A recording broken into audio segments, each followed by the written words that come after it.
Well, it is a Thursday. It's time for On the Record, our weekly feature where we look at the pressing issues of the day. And of course, President Cyril Ramaphosa today launching the much anticipated Jobs Summit to try and tackle South Africa's worsening unemployment crisis. The numbers are dire. 27% of us are out of work, and those are just those who are looking for employment. Add another 10% if you counter those who have given up. So what's the plan to get 9.6 million South Africans into jobs? That's what the summit is hoping to address, but already there are signs that are not encouraging. There were protests outside the venue, and Trade Union Federation SAFTU declined to attend, saying there are no new ideas on the table. We're joined now by Mathew Parks from rival federation COSATU in the studio, and in our Pretoria studios by political economist Siya Bhiniza. Good evening to you both, gentlemen, and I'll start with you, Mathew. I mean, is this not yet another talk shop? We hope it's not. We're pleased as COSATU that the President has responded positively to our demand for a job summit. As you said, we have an economic crisis with 1 out of 3 workers unemployed. We have thousands of workers being retrenched on a daily basis across all sectors of the economy. So we have two options: to sit in a corner and sulk and do nothing, or to engage with industry, with government, and find a solution. So for us, this is not the end of the road, it's the beginning of the road. We need a lot of work to be done, but we're pleased that government has heeded our call, that business has come to the table. There's some positive commitments around investment, around how to protect fragile industries, how to grow new industries.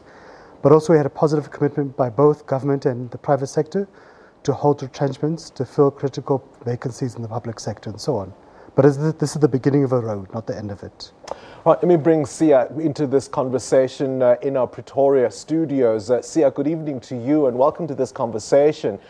Is it just about the government, particularly the President, of course, committing to demands for a jobs summit? There are those who would say we've got the National Development Plan, we've had these kinds of strategies. The problem really is implementation. Yeah. I think that's definitely it. You hit the nail on the head there. So I think beyond just the commitments that have taken place, we need to actually implement. Because this is not the first time we've had these sorts of commitments.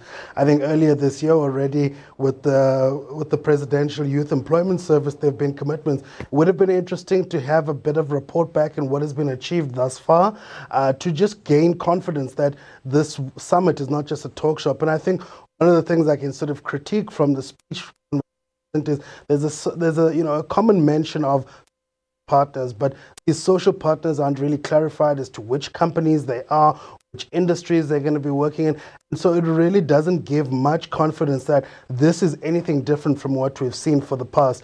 And I think beyond that, lumped obviously with the stimulus package that was recently announced, the idea is that the summit's commitments together with the stimulus package will be able to unlock at least the short-term bottlenecks to economic growth and development. But I think the government has taken quite a lenient, or at least a liberal and soft stance towards this, instead of trying to review or amend some of the existing policies. Bringing everyone together to commit is just one thing, but the policies are really what's going to depend on whether the outcomes will be met or not. Mathew, you're hearing Siya saying that it's essentially the same old talk that we've had before. And yes, of course, we can always tweak a few things to get some efficiencies improved, for example. But there's no big idea that we've heard today that's going to open the floodgates, is there? Sure, look, I think those are some of our own frustrations, that we need to deal with the structural issues in the economy. But I think what we can say, there is a positive change here. I think when we have a new president who's got a firm commitment of cleaning up the mess, both in the economy and in the state. I think many of the difficulties of the past 10 years in South Africa has been the explosion of corruption in the state and how that has wasted billions of rands that could have been used in the economy to spur growth. But also, even on this plan, there's quite a detailed sector-by-sector approach, looking at fragile sectors like clothing, agriculture, and so on, but also looking at new sectors where we think we can grow the economy, be it in energy, be it in water, be it in recycling, tourism, agriculture, and so on. But again, look, first, the proof is in the pudding. We've got a good plan on the table, massive commitments by government in the stimulus package of 50 billion rand. The banking sector today is committed to spending 100 billion rand on industrialization, but for us it's about implementation. But the summit will finish tomorrow, but we are going to have ongoing meetings with the working groups to make sure that things are actioned, to check where the blockages, etc. Siya, big business, big labor, big government, as one economist put it, but where was small business? Where were the small guys? Locked outside, protesting, saying they want a seat at the table. And again, we're hearing the same messages. We're going to get funding into manufacturing. We're going to get a big industrial projects. That's not going to be the way. We've tried it. It hasn't worked. Yes, I think that's one of the biggest critiques I have for the summit generally. The sort of national top-down approach that government is taking is not really speaking to the plight of the people who are in the isolated rural areas and townships. For me, I mean, one of the critiques that I heard some of the analysts speaking about earlier today was, I mean, it would have been more interesting if the summit was held in a place where there is the highest form of unemployment in terms of a township, for example, or even in a different province from Gauteng. Some of the worst unemployment rates in the country are in the Eastern Cape, Mpumalanga, and Free State. And I think if really the government is sincere about trying to reallocate or reprioritize townships and far-flung areas, one of the steps that they could have taken is to host the summit there. But then again, there's very little talk about how we're going to actually open up the space for the new entrants. Just providing seed funding and support for agricultural business, particularly agro-processing, is not necessarily enough. There's a huge challenge in terms of the market concentration and the barriers to entry that exist for new entrants, and there was very little mention of that. And I think beyond that, what is actually being done at the local level in order to ensure that this pact is not just done by national or multinational so-called development partners, but that on the ground in the local municipalities and the rural areas, that the government understands the context that's there, and that also there is a commitment from the business that is there. Siya, let me ask you this question. I'll put the same one to Mathew in a moment. There is also a criticism, some might say, that government is playing softly here because of concerns. We're coming into an election season. They've got to make sure that Labour is on side, and that some of these obstacles around what the NDP already says are because they're trying too hard to accommodate the Labour movement. Yeah, look, I think that's definitely a challenge that the government's got in terms of balancing all the different forces and the different interests that are at stake. The economy is in such a dire condition that everyone is really, trying to compete for the voice in terms of getting their problems across to government in order to get that resolved.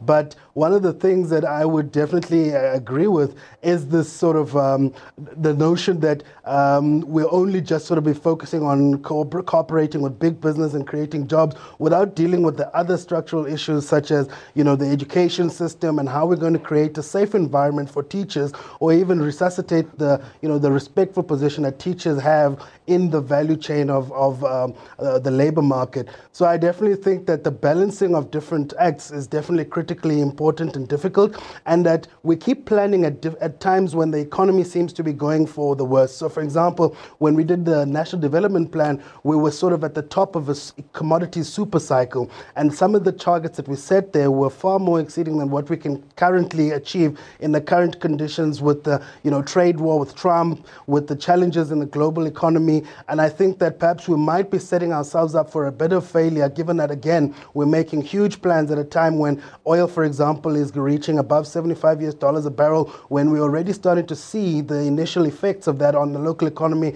in terms of the increase in fuel price, etc. So we're headed for a more difficult economic condition. So this will make it even more challenging for government to achieve some of the goals that it's setting itself now. Well, oil is now sitting at $86 a barrel, which brings me to you, Mathew. Is the labor movement in this country obstructionist as far as this issue is concerned? There are those who would say, you guys are merely protecting the workers who already have jobs. You're not too concerned about those that don't. No, sure, look, that'll be a terrible fallacy. Our first mandate is to protect workers' jobs. That's what a trade union does. It protects the interests of the workers. But look, workers support the unemployed. The average worker in this country supports about 7 other people. In fact, one of the most difficult things facing the working class and the middle class is the huge burden of supporting unemployed relatives. So that's why we're so keen not only to protect workers' jobs who are threatened, be it at SAA, Eskom, in the mining sector, the clothing sector, but also how to create more jobs, because then you'll help to lessen the pressure upon workers. If you get more people employed, they have more money to spend on the economy. That'll help to grow the local economy and help to move things forward. Siya mentions education as being one of the areas we need to target. We all know that in general we have a low skills base. Would it not be to the benefit of workers if we found ways for employers to create jobs without the punitive measures that our strict labor laws place on employers?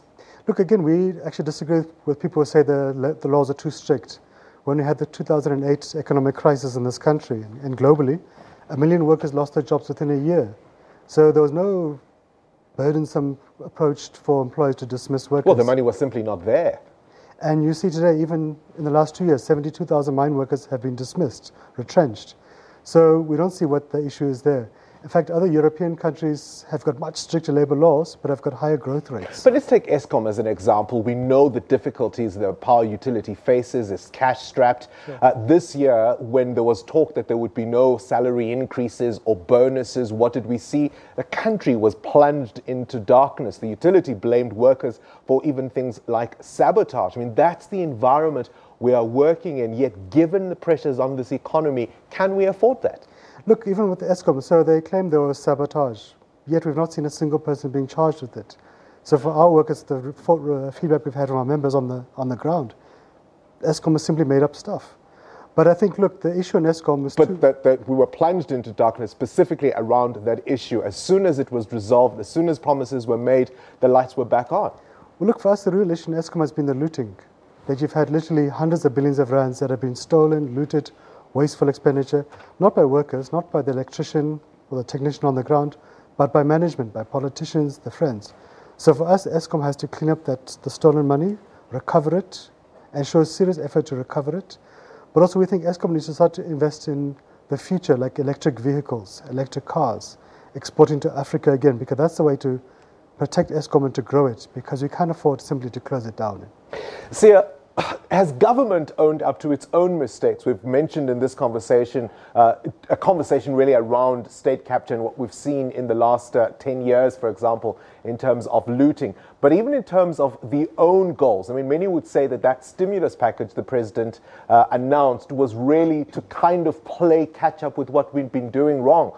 Let's take a sector like tourism. I mean, can you think of a country more far-flung than New Zealand, yet it brings in more tourists than we do, and we have so much more to offer?